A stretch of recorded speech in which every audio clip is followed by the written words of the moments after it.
नमस्कार, आप देख रहे हैं जी पंजाब हरियाणा हिमाचल। मैं हूं आपके साथ श्रावित चौधरी। वक्त हो गया है प्रदेश 75 का। सबसे पहले पंजाब की खबरें। पंजाब में बीजेपी भी हुई सक्रिय। फरीदकोट में आज बीजेपी का कार्यक्रम। केंद्रीय मंत्री विजय सांपला और प्रदेश बीजेपी अध्यक्ष कमल शर्मा करेंगे शिरकत।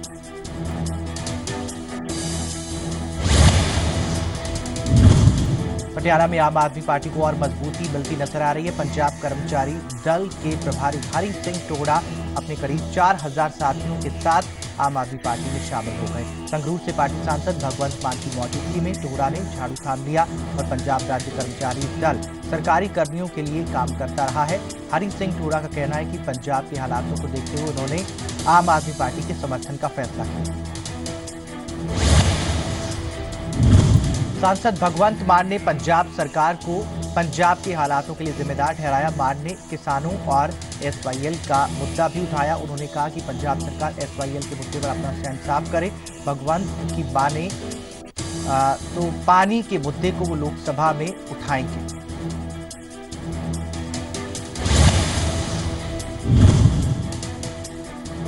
पटियाला में भगवंत मान ने हरियाणा की बीजेपी सरकार पर भी निशाना साधा और इस दौरान उन्होंने जाट आरक्षण आंदोलन के दौरान हुई हिंसा के लिए सरकार की नाकामी को जिम्मेदार ठहराया।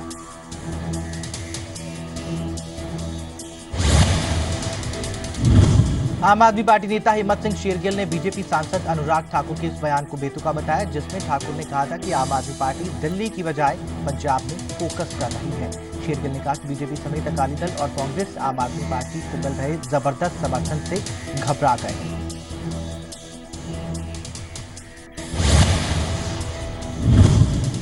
आम आदमी पार्टी नेता हिम्मत सिंह शेरगिल का कहना है कि उनकी दिल्ली सरकार दिल्ली में ही काम कर रही है। जो दिल्ली के लोगों के साथ वादे किए हैं वो पूरे किए जाएंगे।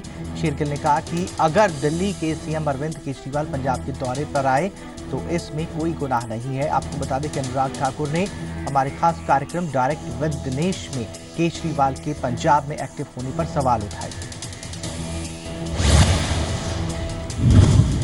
डीडब्ल्यूडी में सिद्धू पर बोले अनुराग ठाकुर, सिद्धू नहीं छोड़ेंगे बीजेपी। केजरीवाल और कैप्टन ने सिद्धू को दिया पार्टी में शामिल होने का न्यौता। बीजेपी नेता बोले, सिद्धू पार्टी के सच्चे सिपाही हैं, वो पार्टी में थे हैं और हमेशा रहेंगे। कॉमेडी किंग कपिल शर्मा जल्द ही अपना एक नया शो शुरू करने जा रहे हैं, जिसमें उनके साथ कीर्ति शारदा, सुनील ग्रोवर और चंदन प्रभाकर छोटे पर्दे पर नजर आएंगे। और अपने इसी शो के प्रमोशन के लिए कपिल शर्मा अपने सह कलाकारों के साथ गुरु की नगरी अमृतसर पहुंचे। इस दौरान मीडिया के साथ मुखातिब होते हुए उन्होंने अलग अलग मुद्दों पर अपनी बेबाक राय दी। कॉमेडियन कपिल शर्मा पंजाब में लगातार बढ़ रहे नशा और ड्रग्स को लेकर फिक्र जाहिर करते हुए प्रदेश के नौजवानों से नशा ना करने की अपील करते हुए नजर आए। कॉमेडियन कपिल शर्मा ने कहा कि नशा करने वालों को अपने परिवार के बारे में सोचना चाहिए। साथ ही नशा और ड्रग्स के खिलाफ सरकार को ठोस कदम उठाने की जरूरत की उन्होंने बात की। धर्मशाला में होने वाले भारत पाक मैच के विरोध पर कॉमेडियन कपिल शर्मा ने कहा कि राजनीति और खेल को अलग रखना चाहिए। कपिल शर्मा ने कहा कि खिलाड़ी हो या कलाकार, इन पर राजनीति नहीं होनी चाहिए। कपिल शर्मा ने खुद की राजनीति में जाने से इनकार किया और साथ ही उन्होंने गुरप्रीत घुग्गी के आम आदमी पार्टी में जाने और नवजोत सिंह सिद्धू पर कहा कि नवजोत सिंह सिद्धू बहुत वरिष्ठ हैं, वो जो भी हो पंजाब का भला होना चाहिए। अमृतसर में कुछ लोगों ने पुलिस के खिलाफ प्रदर्शन किया। ये लोग एक युवक की आत्महत्या केस में कार्रवाई न होने से खफा थे। कुछ दिन पहले अमृतसर के एक युवक ने फंदा लगाकर जान दी। परिजनों ने आरोप लगाया कि उसकी पत्नी और पत्नी के मायके वालों ने उसे खुदकुशी के लिए उकसाया था और मृतक का युवक के परिजनों की शिकायत पर कार्रवाई करते हुए आखिरकार पुलिस ने आरोपियों को गिरफ्तार किया। बरनाला के गांव चीमा में भारतीय स्टेट बैंक की ब्रांच में रात चोरी हुई और चोर करीब 1,16,000 रुपए उड़ाकर ले गए। बदमाशों ने पहले बैंक के पास से स्कूल के चौकीदार को बांधा और चोर फिर स्कूल की दीवार और बैंक की लोहे की खिड़की को तोड़कर बैंक में दाखिल हुए। बैंक अधिकारियों ने बताया कि चोरों ने कटर के साथ कैश सेफ और गोल्ड सेफ तोड़ने की कोशिश की, लेकिन वो नाकाम रहे। कैशियर के ट्रंक के ताले तोड़कर करीब 1,16,000 रुपए की नकदी उड़ा ले गए चोर। स्कूल के चौकीदार सुजीत सिंह ने बताया कि रात के समय 3 अनजाने नौजवानों ने उसको तलवारें और बंदूक की नोक पर डराकर उसके हाथ पैर बांध दिए थे। पुलिस अधिकारियों ने बताया कि प्राथमिक जांच और पूछताछ से पता चला है कि बैंक में चोरी की घटना को अंजाम देने वाले 19 से 20 साल के युवा हैं। पुलिस अधिकारियों ने चीमा गांव के नौजवानों पर शक जाहिर किया। देश के अलग अलग राज्यों से आए करीब 122 हिंदुओं का एक जत्था अमृतसर के स्टेशन से अटारी के रास्ते पाकिस्तान रवाना हुआ। यह हिंदू जत्था पाकिस्तान में हिंदू गुरु धामों के दर्शन करने गया है और इस जत्थे का अमृतसर के मशहूर मंदिर दुर्गियाना मंदिर पर दिल्ली से खास तौर पर आए सतीश कमर गोस्वामी ने स्वागत किया। गोस्वामी ने बताया कि उनके गुरु का शदानी दरबार जो है वो पाकिस्तान में है और वो हर साल की तरह इस बार भी वहां दर्शनों के लिए जा रहे हैं। गोस्वामी ने बताया कि उन्हें वीजा लेने में बहुत सी दिक्कतें पेश आती हैं और इस बार भी हमने 150 में से सिर्फ 122 वीजा मिले हैं। श्रद्धालुओं से सरकार से इस समस्या की तरफ ध्यान देने की अपील की गई है। पठानकोट में महाशिवरात्रि शोभा यात्रा निकाली गई। शोभा यात्रा का शुभारंभ शिवसेना के पंजाब अध्यक्ष और भाजपा मेयर ने किया। मेयर ने इस शोभा यात्रा को देश की एकता और अखंडता का प्रतीक बताया।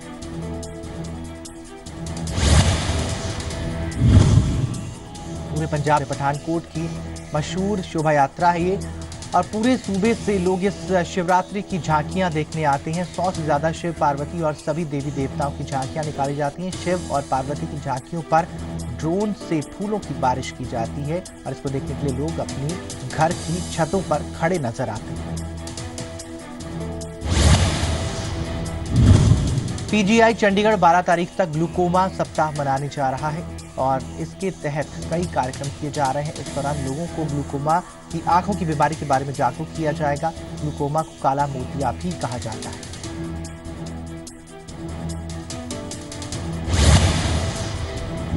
डॉक्टरों का कहना है कि एक बार होने पर इसे खत्म तो नहीं किया जा सकता, पर इसको कंट्रोल करके आंखों की ज्योति बचाई जा सकती है। डॉक्टर ने बताया कि 40 साल की उम्र के बाद ये बीमारी आमतौर पर मरीजों में पाई जाती है और 70 साल के बाद इसके 90% चांस होते हैं। शनिवार को पीजीआई के एडवांस आई सेंटर में एक प्रेस कॉन्फ्रेंस को संबोधित करते हुए डॉक्टर सुष्मिता ने इस सप्ताह के कार्यक्रम के बारे में बताया और इस सप्ताह के दौरान हम लोगों को काला मोतिया के बारे में जागरूक करेंगे और इसके लिए कई जागरूक कैंप, कल्चर प्रोग्राम और मिनी मैराथन का आयोजन किया जाएगा, ये जानकारी दी गई। पंजाब के बाद अब बारी है हरियाणा की 25 खबरों की। फरीदाबाद में northern region award for export excellence ने शनिवार शाम को एक्सपोर्टर्स मीट का आयोजन किया, जिसमें मुख्यमंत्री मनोहर लाल खट्टर ने शिरकत की और इस मौके पर मनोहर लाल खट्टर ने मौजूद एक्सपोर्टर्स को सम्मानित किया। साथ ही 7 और 8 मार्च को गुड़गांव में आयोजित होने वाली ग्लोबल समिट कार्यक्रम में उद्योगपतियों को आने का न्यौता दिया। मुख्यमंत्री मनोहर लाल खट्टर ने कहा कि ग्लोबल समिट कार्यक्रम में कई देशों के उद्योगपति आएंगे। साथ ही मुख्यमंत्री ने उन्हें हरियाणा में न्यौता देकर उनकी सारी परेशानियां खत्म करने का विश्वास दिलाया और कहा कि वो बाकी प्रदेशों से ज्यादा सुविधाएं देंगे। उन्होंने कहा कि हरियाणा दिल्ली को 3 तरफ से घेरता है, इसका बहुत फायदा है।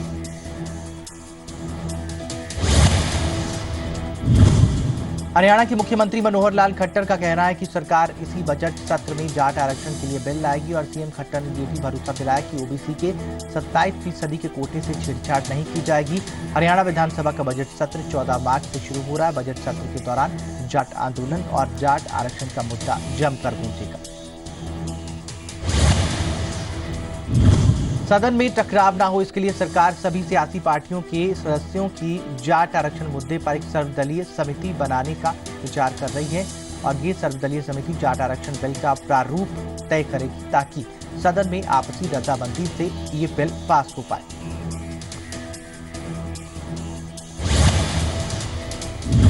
हरियाणा सरकार ने तुरंत प्रभाव से 3 HCS अधिकारियों के स्थानांतरण एवं नियुक्ति आदेश जारी किए हैं।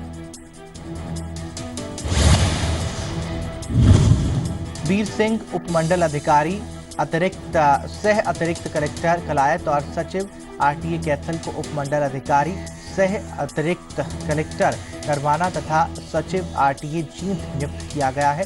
सुमित कुमार उपमंडल अधिकारी नरवाना और सचिव RTA जींद को संपदा अधिकारी हुड्डा हिसार लगाया गया है। झज्जर ब्लॉक की ग्राम पंचायतों ने एक अनोखी पहल की है। पंचायतों ने 66 लाख रुपए की राशि मुख्यमंत्री राहत कोष में देने का फैसला किया। शनिवार को झज्जर के संवाद भवन में सूबे के कृषि मंत्री OP धनखड़ पहुंचे। उनके आह्वान पर पंचायत ने जाट आंदोलन हिंसा पीड़ित लोगों के लिए ये राशि इकट्ठा की। हिसार में हरियाणा प्रदेश व्यापार मंडल के प्रांतीय अध्यक्ष बजरंग दास गर्ग ने व्यापारी प्रतिनिधियों के साथ मीटिंग की। बजरंग दास गर्ग का कहना है कि हरियाणा सरकार जाट आरक्षण आंदोलन हिंसा पीड़ित व्यापारियों को थोड़ी थोड़ी मुआवजा राशि देकर उनके साथ मजाक कर रही है। बजरंग दास गर्ग का कहना है कि हरियाणा सरकार जाट आंदोलन हिंसा पीड़ित व्यापारियों को थोड़ी थोड़ी मुआवजा राशि देकर उनके साथ मजाक कर रही है और गर्ग ने पीड़ित व्यापारियों के नुकसान की पूरी भरपाई करने और परिवार के एक सदस्य को सरकारी नौकरी देने की मांग की है। साथ ही उन्होंने व्यापारी और उद्योगपतियों को किसानों की तर्ज पर 5% ब्याज दर पर लोन देने की मांग की।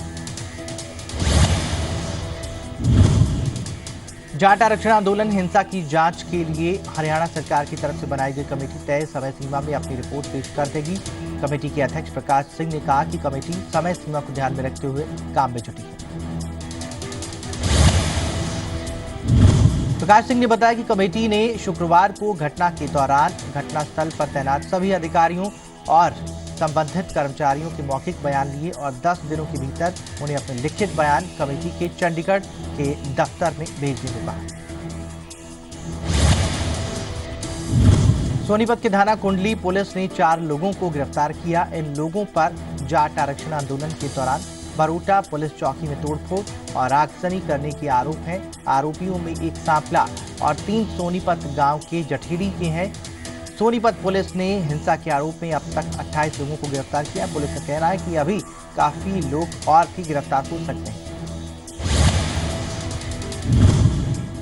पंचकूला के भानु में प्रशिक्षण केंद्र में महिला पुलिस की अधिकारियों के 3 दिवसीय प्रशिक्षण कार्यक्रम का आज आखिरी दिन है। ये आयोजन महिला उत्पीड़न और घरेलू हिंसा के मामलों पर माफ कीजिएगा केंद्रीय गृह मंत्रालय की तरफ से लिए गए संज्ञान के बाद भारत तिब्बत सीमा पुलिस बल के सहयोग से किया गया।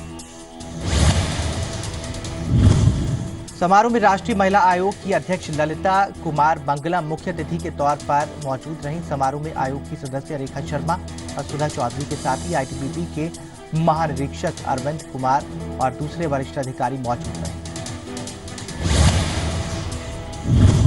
मुरथल घटना के बारे में पूछे जाने पर उन्होंने कहा कि राष्ट्रीय महिला आयोग की सदस्य रेखा शर्मा 3 बार मुरथल का दौरा कर चुकी हैं और अब तक स्थानीय लोगों, ट्रक ड्राइवर, ढाबा संचालकों और शिकायतकर्ता महिला से भी बातचीत की जा चुकी है, लेकिन कोई ठोस सबूत आरोपियों के खिलाफ सामने नहीं आया। लिहाजा वो एक पारिवारिक मामला उनको लग रहा है। अंबाला शहर के सदर थाने में ड्यूटी पर तैनात एक ASI की हत्या की कोशिश का मामला सामने आया है। आरोप है कि तलाकशुदा एक महिला की शिकायत पर ASI थाने में उसके पति से पूछताछ कर रहा था, लेकिन इसी दौरान आरोपी पति और उसके 2 भाइयों ने ASI का गला दबाकर उसे मारने की कोशिश की। ASI की चीखें सुनकर थाने में मौजूद एक वकील तीनों आरोपियों से भिड़ गया और ASI की जान बचा ली। जिस वक्त ये घटना हुई उस समय महज 3 मुलाजिम थाने में मौजूद थे। SHO समेत अन्य मुलाजिम गश्त पर गए थे। अंबाला के शहर के दुर्गानगर निवासी नीरू ने अपने तलाकशुदा पति गुलशन के खिलाफ बच्चों को अगवा करने की कोशिश की शिकायत की है और पत्नी की शिकायत का पता चलते ही पति भी अपने 2 इंजीनियर भाइयों के साथ थाने में पत्नी की शिकायत करने पहुंच गया।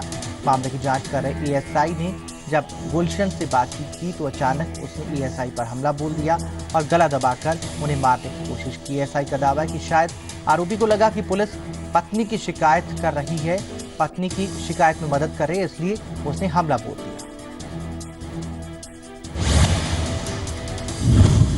पलवल से नई दिल्ली के बीच चलने वाली महिला स्पेशल ट्रेन की एक डिब्बे में अचानक आग लग गई। हालांकि आग ज्यादा नहीं फैल पाई। आग लगने की वजह का पता लगाया जा रहा है। साथ ही ये भी पता लगाया जा रहा है कि ट्रेन में आग किसी असामाजिक तत्व ने तो नहीं लगाई। चंडीगढ़ के ज्वेलर्स गहनों पर 1% एक्साइज ड्यूटी के विरोध में आ गए। शनिवार को चंडीगढ़ ज्वेलर्स एसोसिएशन ने कहा कि उनकी दुकानें बुधवार से बंद हैं और अब all India James and jewellery trade association के आह्वान पर 3 दिन हड़ताल जारी रहेगी। एसोसिएशन ने कहा कि ऐसा ही एक बंद जो है पिछले सरकार के दौरान भी किया गया था। YMCA विश्वविद्यालय फरीदाबाद में मेक इन इंडिया में विज्ञान तकनीक के योगदान पर आयोजित 3 दिवसीय नेशनल कॉन्फ्रेंस का शुभारंभ राज्यपाल कप्तान सिंह सोलंकी ने किया। राज्यपाल कप्तान सिंह सोलंकी ने विश्वविद्यालय के अध्यापकों, छात्रों और दूसरे प्रतिनिधियों को बधाई दी। चंडीगढ़ में पायलट मिनी फेस्टिवल जारी है और 6 मार्च तक चलने वाले इस फेस्टिवल में देश भर के शेफ शिरकत कर रहे हैं। इस मौसम में लोग ग्रीनरी के बीच बैठकर संगीत के साथ साथ अलग अलग डिशेस को एंजॉय कर रहे हैं।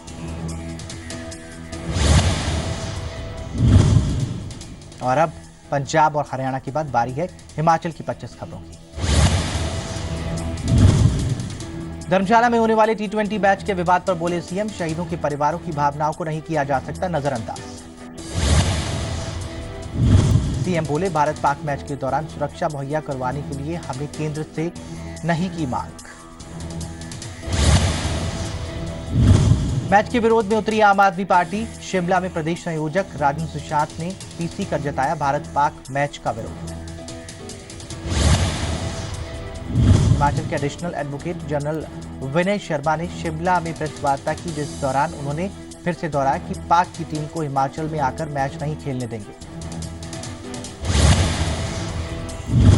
विनय शर्मा ने कहा कि उन्हें शहीदों के परिवार का समर्थन मिला है और कहा कि तिरंगा यात्रा के जरिए प्रदेश के लोग इस मैच के खिलाफ एकजुट हो चुके हैं। विनय शर्मा ने कहा कि उनकी यात्रा के बाद पाकिस्तान की टीम भी हिमाचल आने से डर रही है। भारत पाक मैच को HPCA स्टेडियम में करवाने के पक्ष में स्थानीय लोगों ने एक रैली निकाली। इनका कहना था कि मैच का राजनीतिकरण हो रहा है, यहां मैच ना होने से धर्मशाला की साख को धक्का लगेगा। लोगों ने कहा कि वो शहीदों की इज्जत करते हैं, पूरा भारत इनकी इज्जत करता है। शहादत पूरे देश के लिए होती है, लेकिन इस मैच का राजनीतिकरण हो गया है। लोगों ने कहा कि मैच न होने के कारण ICC HPCA पर 10 साल की रोक लगा सकती है। कांग्रेस नेता आनंद शर्मा का राज्यसभा सांसद बनना अब तय माना जा रहा है। सूत्रों का कहना है कि कांग्रेस ने राज्यसभा चुनाव के लिए उम्मीदवारों के चयन की शुरुआत के बाद से ही आनंद शर्मा को हिमाचल से उम्मीदवार चुन लिया गया है। यूपीए सरकार में कैबिनेट मंत्री रहे कांग्रेस के वरिष्ठ नेता आनंद शर्मा जल्द ही हिमाचल की तरफ से राज्यसभा में नजर आ सकते हैं। राजस्थान के राज्यसभा सांसद के तौर पर आनंद शर्मा का कार्यकाल जुलाई में खत्म होने जा रहा है। भारत निर्वाचन आयोग ने हिमाचल से राज्यसभा की एक सीट के लिए चुनाव कार्यक्रम की घोषणा कर इसकी अधिसूचना जारी कर दी है। विधानसभा के बजट सत्र में गूंज सकता है विश्वविद्यालय में सेवानिवृत्ति के बाद भी कमल कुमार को बतौर वित्त अधिकारी तैनात करने का मुद्दा। आरोप है कि सरकार और विश्वविद्यालय प्रशासन अब नियमों के खिलाफ ऐसी नियुक्तियां कर रही हैं, जिसका सीधा असर विश्वविद्यालय में कार्यरत बाकी कर्मचारियों और अधिकारियों की प्रमोशन पर पड़ रहा है। संघ ने कहा कि इस मामले को अब विपक्ष के ध्यान में लाया गया है। शिमला में पीलिया से हुई कई मौतों के बाद हरकत में आया नगर निगम। पानी की समस्या का हल ढूंढने देश विदेश से पहुंचे विशेषज्ञ। शिमला में पीलिया से हुई कई मौतों के बाद हरकत में आया नगर निगम और पानी की समस्या का हल ढूंढने यहां पर विशेषज्ञ पहुंचे हैं। शिमला और हमीरपुर को सौर ऊर्जा नगर बनाने की योजना को MNRE की मंजूरी।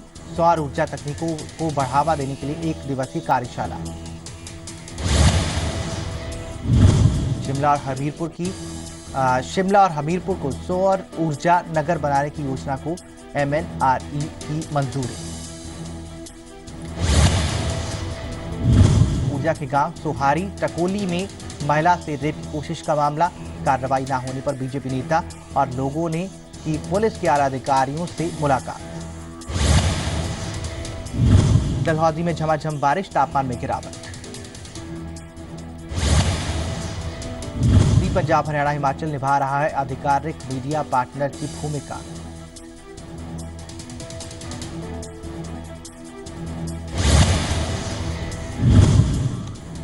मंडी में 8 मार्च से शुरू होने वाले अंतर्राष्ट्रीय शिवरात्रि मेले में 6 मार्च को पहुंचेंगे सबसे बड़े देवता देव कमरूनाग।